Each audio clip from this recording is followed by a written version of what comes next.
Alright, so here is our first video for the week.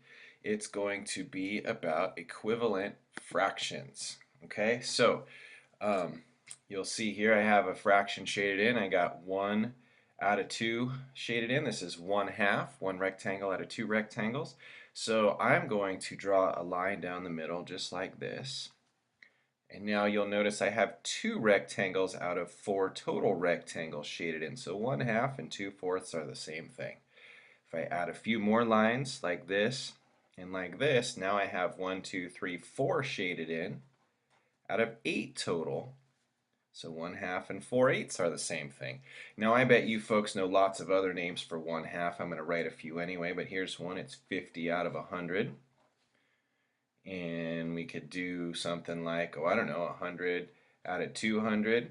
And we can keep going on and on and on. There are many, many names for 1/2. So what we're going to do for your first assignment this week is we're going to reduce fractions. So it's going to be like taking a fraction like 100 out of 200 and reducing it back to its simplest form, which in this case would be 1/2. So what we'll do when we reduce each fraction is we're going to divide the top number, or the numerator, and the bottom number, or the denominator, by the same thing. So 8/10. So you got to think for a minute, what can you divide into 8 and divide into 10? Well, they're both even, so we can divide them both by 2. So I'm going to do that.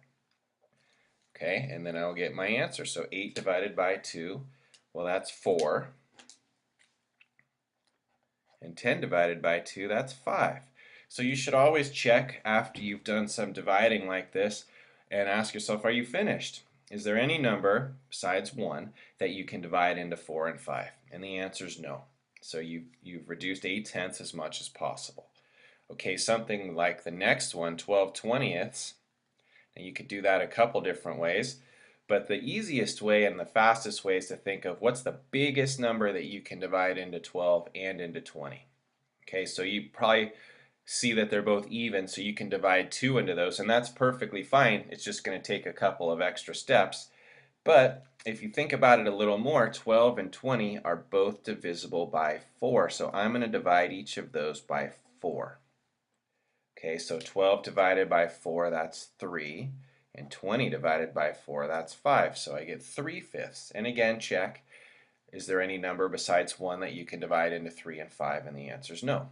So you're finished. Okay, 18 out of 81, that's again very similar.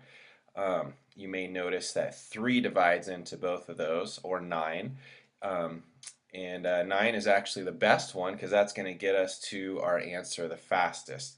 Again, you could do 3, and I'll show you an example of that on this last one here. You see I've written it twice, but we'll get there in a minute. It's just going to take a little longer, so I'm going to divide both of those by 9.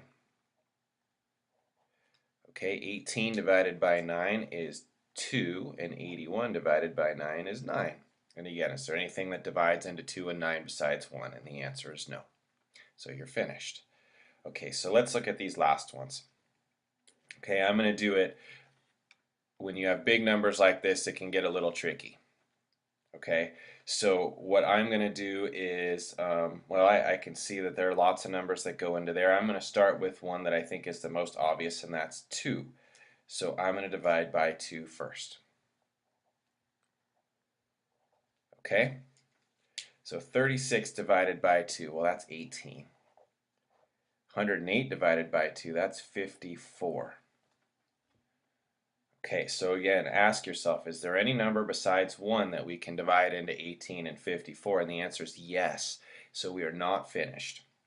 Okay, so what divides into both of those? I think many of you will notice at this point that 9 divides into both of those. You could also divide them by 3. Again, that's fine. It's just going to take a little bit longer, but I'm going to use 9. So 18 divided by 9 and 54 divided by 9. And that'll give us our answer here. So 18 divided by 9 is 2. Actually, it won't give us our answer. 54 divided by 9 is 6. So 9 wasn't the biggest thing that goes into both of those. Because if you look at this, look, those are both even. We can keep going. So I'm going to divide these again. I'm going to divide here by 2. I'm going to divide that one by 2. Okay? And 2 divided by 2 is 1, and 6 divided by 2 is 3, 1/3. And now we're done, because nothing besides 1 divides into both of those. So honestly, looking at this, the fastest way to do it would be to notice that 36 goes into both of those. And I don't expect you to do that, but if you do notice that you can find the biggest possible number that goes in right off the bat, that's great. It just saves you time. So check this out. If you were to have noticed that 36 goes into each of those, you would have gotten your answer right off the bat, because 36 goes into 36 once and it goes into 108 3 times. Again, it doesn't matter to me how you get your answer as long as you get the right answer. If it takes you more than one step, that's totally fine. And if you happen to just see what goes into both of those numbers, the biggest thing that goes into both of those right off the bat, and you get your answer in one step, that's great too.